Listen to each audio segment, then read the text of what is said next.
Hi അസ്സലാമു അലൈക്കും. ഇന്ന് നമുക്ക് കോട്ടയം സ്റ്റൈൽ മീൻകറി എങ്ങനെ തയ്യാറാക്കാൻ നോക്കാം. കുറുകിയ ചാറോട് കൂടിയുള്ളൊരു മീൻകറിയാണിത്.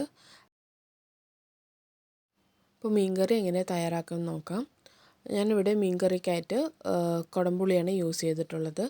അപ്പോൾ ഞാൻ ഒരു 3 കുടംപുളി 2 കപ്പ് വെള്ളത്തിൽ തിളപ്പിക്കാനായിട്ട് വെച്ചിട്ടുണ്ട്. പിന്നെ ചൂടായ മൺചട്ടിയിലേക്ക് ഒരു 4 ടേബിൾ സ്പൂണോളം വെളിച്ചെണ്ണ ചേർത്ത് കൊടുത്തിട്ടുണ്ട്. വെളിച്ചെണ്ണ ചൂടായി വരുമ്പോൾ ഞാൻ ഇതിലേക്ക് 1/4 ടീസ്പൂൺ വെന്തയം ചേർത്ത് കൊടുക്കുകയാണ്. ഞാൻ എപ്പോഴും കടുക് യൂസ് ചെയ്യാറില്ല മീൻ കറിക്ക്, അതുകൊണ്ട് തന്നെ വെന്തയം മാത്രമാണ് ചേർത്തിട്ടുള്ളത്. കടുക് ഉപയോഗിക്കുന്നവർ കടുക് ഉപയോഗിക്കാം. ഞാനിവിടെ ഒരു 15 ചെറിയുള്ളി നീളത്തിൽ അരിഞ്ഞത് ഇതിലേക്ക് ചേർത്ത് കൊടുക്കുകയാണ്. അതുപോലെ തന്നെ ഒരു 5 വെളുത്തുള്ളിയുടെ അല്ലി, വലിയ വെളുത്തുള്ളിയുടെ ഒരു 5 അല്ലി നീളത്തിലരിഞ്ഞതും ഒരു ചെറിയ കഷ്ണം ഇഞ്ചി നീളത്തിലരിഞ്ഞതും ഇതിലേക്ക് ചേർത്ത് കൊടുക്കുകയാണ്. ഇതെല്ലാം നന്നായിട്ടൊന്ന് വഴറ്റിയെടുക്കാം. നമ്മൾ മീൻകറിക്കായിട്ട് ഇതുപോലുള്ള മീൻകറി വയ്ക്കുമ്പോൾ ചെറിയുള്ളി അധികം ഉപയോഗിക്കുക. അപ്പോൾ കറിക്ക് കുറച്ചും കൂടി കൊഴുപ്പും രുചിയും കൂടും.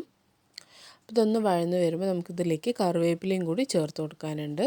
ഇപ്പോൾ കറിവേപ്പില, ഒരു തണ്ട് കറിവേപ്പില നമ്മൾ ഇപ്പോൾ ചേർത്ത് കൊടുക്കുന്നുണ്ട്. ഇനി ഇതൊന്ന് നന്നായിട്ട് വഴന്ന് വരട്ടെ. ഇവിടെ നമ്മൾ തിളപ്പിക്കാനായി വെച്ച കുടംപുളി തിളച്ച് വറ്റി വന്നിട്ടുണ്ട്. 1 കപ്പ് വെള്ളമായിട്ട് മാറിയിട്ടുണ്ട്. ഇതുപോലെ ചേർത്ത് കൊടുക്കുമ്പോൾ കറിയുടെ ടേസ്റ്റ് വ്യത്യാസമുണ്ട്. കുടംപുളിയുടെ ചവർപ്പ് ഇറങ്ങാറില്ല. നമ്മൾ കുടംപുളി കറിയിൽ ഇട്ട് വെക്കുമ്പോൾ ഒരുപാട് പുളിയും അത് ഇറങ്ങിയിട്ട് കറിയുടെ ടേസ്റ്റ് വ്യത്യാസമാവുന്നതുകൊണ്ടാണ് ഞാൻ ഇതുപോലെ ചെയ്യുന്നത്. അപ്പോൾ ഉള്ളി നന്നായിട്ട് വഴന്ന് വരുന്നുണ്ട്. ആ സമയം കൊണ്ട് ഞാൻ ഇതിലേക്ക് തക്കാളി ആഡ് ചെയ്യുന്നുണ്ട്. അപ്പോൾ 2 തക്കാളി ഒന്ന് അരച്ചെടുക്കണം.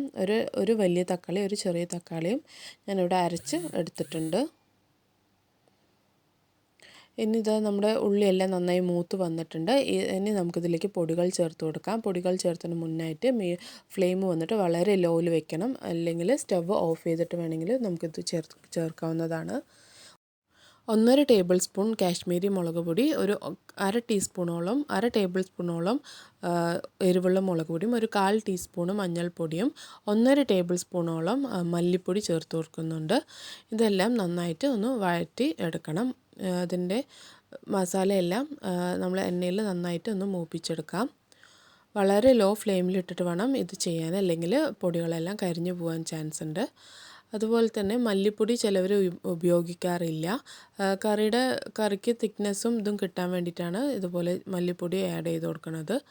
ഇവിടെ ഇപ്പം പൊടികളെല്ലാം മൂത്ത് വന്നു. നമുക്കിതിലേക്ക് അരച്ച് വെച്ച തക്കാളിയും ഇതിലേക്ക് ചേർത്ത് കൊടുക്കുകയാണ്.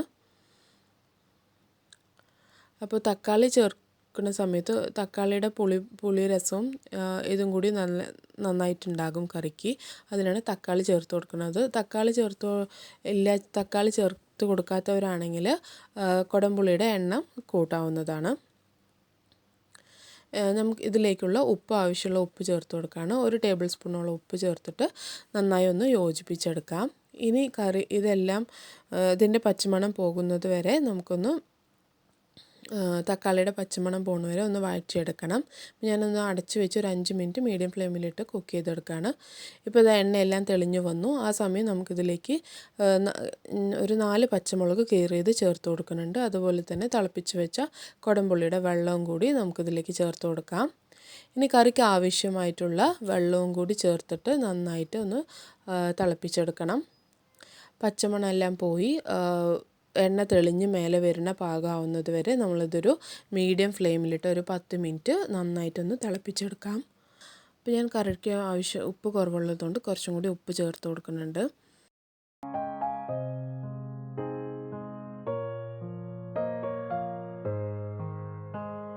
ഇപ്പം ഞാൻ ഇത് അടച്ച് വെച്ചിട്ട് ഒരു 10 മിനിറ്റ് മീഡിയം ഫ്ലെയിമിലിട്ട് തിളപ്പിച്ചെടുത്തിട്ടുണ്ട്. ഇപ്പോൾ ഇത് എണ്ണയെല്ലാം തെളിഞ്ഞ് മേലെ വന്നിട്ടുണ്ട്.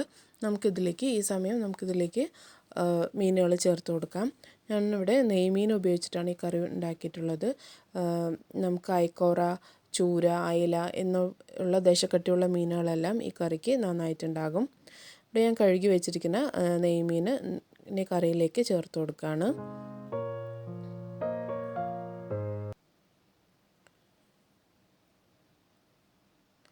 മീൻ ചേർത്ത് കൊടുത്തു കഴിഞ്ഞിട്ട് ഒരു 5 മിനിറ്റ് ആദ്യം മീഡിയം ഫ്ലെയിമിലിട്ടിട്ട് തന്നെ ഒന്ന് നന്നായി തിളപ്പിച്ചെടുക്കാം. അടച്ച് വെച്ചിട്ട് തിളപ്പിച്ചെടുക്കാം. അതിനുശേഷം നമുക്ക് ലോ ഫ്ലെയിമിലിട്ടിട്ട് ഒരു 15 മിനിറ്റ് തിളപ്പിച്ചെടുക്കണം. ഇപ്പോൾ ഒരു 5 മിനിറ്റ് ആയിട്ടുണ്ട്. ഇപ്പോൾ ഞാനൊന്ന് മീനെല്ലാം ഒന്ന് ഇളക്കി കൊടുക്കുകയാണ്. കാരണം നമ്മൾ മീൻ വെന്ത ശേഷം കരണ്ടിയിട്ട് ഇളക്കാൻ പറ്റില്ല.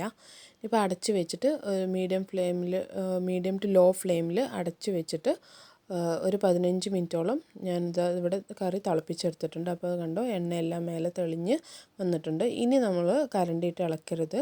ഞാനിവിടെ ചട്ടി ചുറ്റിച്ച് കൊടുക്കുകയാണ്, കാരണം മീൻ അടിയിൽ പിടിക്കാൻ ചാൻസ് ഉണ്ട്. അപ്പോൾ ഒരു 15 മിനിറ്റ് കഴിയുമ്പോൾ ഇത് നമ്മുടെ മീൻ കറി തയ്യാറായിട്ടുണ്ട്. നമുക്ക് ഇതിന് മേലെ കുറച്ച് കറിവേപ്പിലയും പിന്നെ കുറച്ച് പച്ച വെളിച്ചെണ്ണയും ഞാൻ ചേർത്ത് കൊടുക്കുകയാണ്. അപ്പോൾ നല്ല തിക്ക് ഗ്രേവിയോട് കൂടിയുള്ള മീൻ കറി തയ്യാറായിട്ടുണ്ട്. മീൻ കറി എപ്പോഴും ഇന്നുണ്ടാക്കിയിട്ട് നാളെ കഴിക്കുമ്പോഴായിരിക്കുമല്ലേ അതിൻ്റെ ടേസ്റ്റ് കൂടുക. അതുപോലെ തന്നെയാണ് ഞാൻ തലേന്ന് ഉണ്ടാക്കിയിട്ട് പിറ്റേ ദിവസമാണ് എടുത്തിട്ടുള്ളത് ഈ മീൻ കറി. അപ്പോൾ നല്ല ടേസ്റ്റുള്ളൊരു മീൻ കറിയായിരുന്നു. അപ്പോൾ ഇതുപോലെ മീൻ കറി തയ്യാറാക്കാത്തവരാണെങ്കിൽ ഇതുപോലെ ഒന്ന് ഉണ്ടാക്കി നോക്കുക. അപ്പോൾ നിങ്ങൾക്ക് തീർച്ചയായിട്ടും ഇഷ്ടപ്പെടും. അപ്പോൾ ഇതുപോലെ കുടംപുളി യൂസ് ചെയ്യാത്തവരാണെങ്കിൽ വാളൻപുളിയും ഇതിലേക്ക് ഉപയോഗിക്കാൻ പറ്റും. അപ്പോൾ വീഡിയോ മുഴുവൻ കണ്ടിട്ട് ഇഷ്ടപ്പെട്ടാൽ ഒന്ന് സബ്സ്ക്രൈബ് ചെയ്യണം. ലൈക്കും ഷെയറും കമൻറ്റും കൂടി ചെയ്യുക. അപ്പോൾ ഇനിയൊരു നല്ലൊരു റെസിപ്പിയുമായിട്ട് വീണ്ടും വരുന്നതാണ്. Thanks for watching.